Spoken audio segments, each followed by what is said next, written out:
एक दिन की बात है, उसी गांव में एक बनिया रहता था। वह बनिया पूरा धन से परिपूर्ण था, लेकिन उस धन को भोगने के लिए उस बनिया के घर में कोई बाल बच्चा नहीं। तब वह बनिया बहुत उदास रहता था कि इतना धन हम किसके लिए रज रहे हैं, क्या होगा मेरा धन का। यह सोच सोच कर उनका जीवन बहुत विचित्र हो रहा है।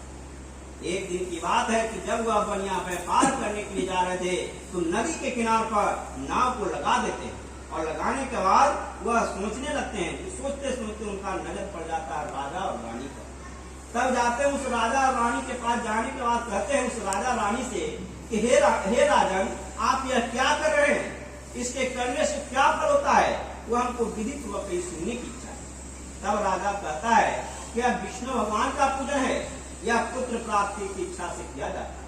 तब बनिया का मन था कुछ लालसा हुआ और सोचने लगा कि यह व्रत का विधि जानना चाहिए, ताकि मेरे घर में भी कोई औलाद हो जाए।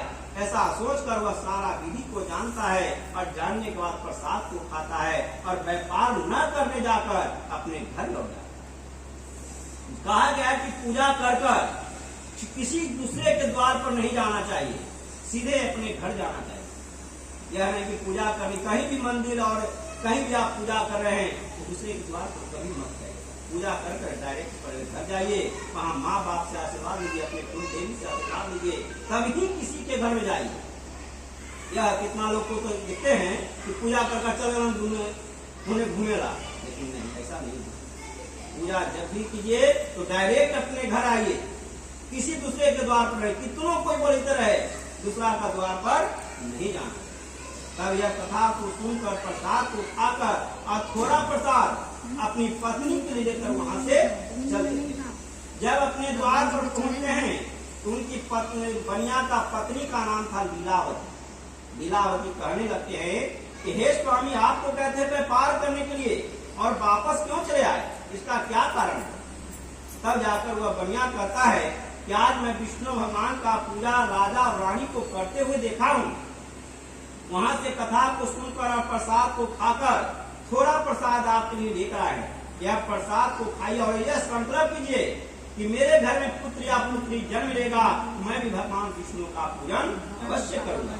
इतना कहकर दोनों पति पत्नी और प्रसाद को खा लेते हैं। रात्रि किसी तरह से गुजारा कर जब सवेरा होता है तो बनिया व्यापार करने के लिए चले जाते हैं। इधर लीलावती अचानक चिंता से गर्भवती हो जाती है। उसने 10वें माघ के महीना में एक सुंदर कन्या को जन्म दी। वह कन्या शुक्ल पक्ष नहीं। तब जाकर यह बनिया के पास खबर जाता है कि आपके घर में एक सुंदर कन्या जन्म लिया। तब जाकर बनिया व्यापार को छोड़कर अपने घर आते हैं।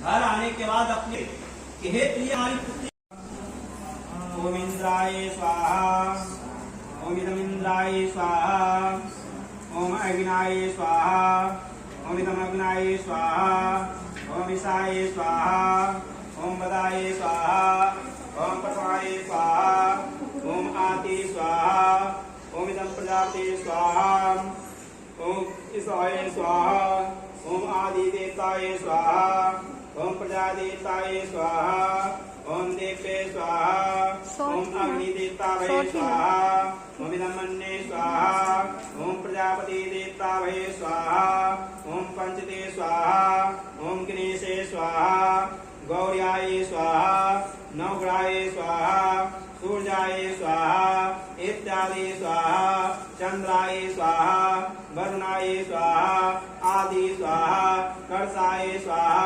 आति स्वाहा, दिव्य स्वाहा, श्री गणेशाय स्वाहा, ओम नमः श्री गणेशाय स्वाहा, ओम गौर्याय स्वाहा, ओम नमः गौर्याय स्वाहा, सूर्याय स्वाहा। देते जा।